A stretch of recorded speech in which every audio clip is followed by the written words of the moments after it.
विश्व 24 न्यूज हर पल आपके साथ। नमस्कार, मी सुकेश निगावंडे। आपण पाहतात विश्व 24 न्यूज। बनावट कागदपत्राच्या आधारे शासनाची फसवणूक केल्याप्रकरणी तरुणास उच्च न्यायालयातून अंतरिम अटकपूर्व जामीन मंजूर। सोलापूरमध्ये बनावट कागदपत्रांच्या आधारे जमीन हडप करून शासनाची फसवणूक केल्याप्रकरणी सोमनाथ विठ्ठल जाधव राहणार सोलापूर यास मुंबई उच्च न्यायालयाचे न्यायमूर्ती श्रीमती अनुजा प्रभुदेसाई यांनी अंतरिम अटकपूर्व जामीन मंजूर केला। यात हकीकत अशी की सन 2005 साली आरोपी भीमराज कुडाजी परमार यांनी मौजे कसबे सोलापूर येथील नवीन सर्वे नंबर 622 अ1 3 फ्लॅट नंबर 109 ते 113 या प्लॅटच्या बोगस बनावट 7/12 उतारा व खोटी फेरफार तयार करून त्या आधारे प्लॉट्स हडप करण्याच्या हेतूने सदर प्लॉटची जागा ही आरोपीस दिली। सन 2021 साली गाव कामगार व मंडळ अधिकारी यांचे निदर्शनात आल्यानंतर फिर्यादी चंद्रकांत काशीनाथ हेडगिरे यांनी आरोपी विरुद्ध सदर बाजार पोलीस स्टेशनमध्ये फिर्याद दाखल केली। आरोपी याचा जिल्हा व सत्र न्यायालय सोलापूर येथे अटकपूर्व जामीन फेडल्यानंतर त्यांनी मुंबई उच्च न्यायालय येथे ॲडव्होकेट रितेश थोबडे यांच्यामार्फत अर्ज केला असता अर्जाच्या सुनावणीच्या वेळेस आरोपीने कोणतेही बनावट कागदपत्र स्वतः तयार केलेले नाही असा युक्तिवाद मांडला।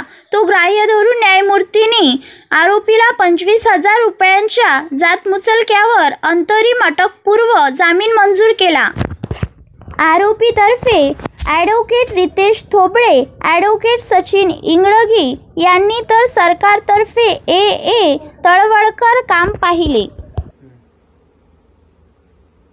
बनावट 7/12 उतारे तयार करून त्या आधारे जमीन हडपल्या प्रकरणात व शासनाची फसवणूक केल्या प्रकरणात मुंबई उच्च न्यायालयाचे न्यायमूर्ती श्रीमती अनुजा प्रभुदेसाई मॅडम यांनी आरोपी सोमनाथ जाधव याचा अंतरिम अटकपूर्व जामिनाचा अर्ज मंजूर केला। या प्रकरणातील हकीकत अशी, सन 2005 साली आरोपी नंबर 1 भीमराज परमार यांनी आपलं नाव 7/12 उतार्यावरती कोणतेही सबळ कागदपत्र नसताना त्याच्यावरती रेकॉर्ड केले।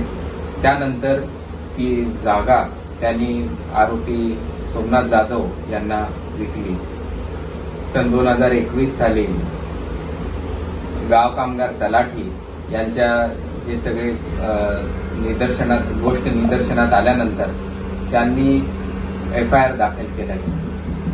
सदर प्रकरणात आपणास अटक होईल या भीतीपोटी आरोपी सोमनाथ जाधव यांनी जिल्हा व सत्र न्यायालय सोलापूर येथे अटकपूर्व जामिनाचा अर्ज दाखल केला होता।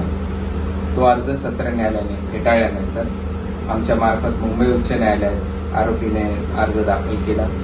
अर्जाच्या सुनावणीच्या दरम्यान आम्ही युक्तिवाद मांडला की आरोपी सोमनाथ जाधव यांनी कोणतेही बनावट आपणास अटक होईल या भीतीपोटी आरोपी सोमनाथ जाधव यांनी जिल्हा व सत्र न्यायालय सोलापूर येथे अटकपूर्व जामिनाचा अर्ज दाखल केला होता।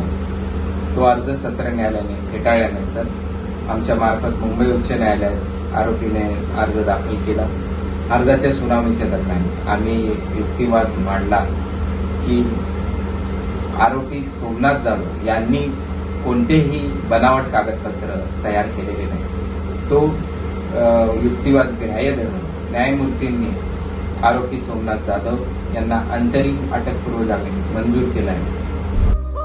राज्यातील महत्त्वाच्या आणि आपल्या भागातील ताज्या बातम्या पाहण्यासाठी आजच आमच्या विश्व 24 न्यूज चॅनलला YouTubeवर सबस्क्राईब करा आणि बेल आयकॉन प्रेस करा।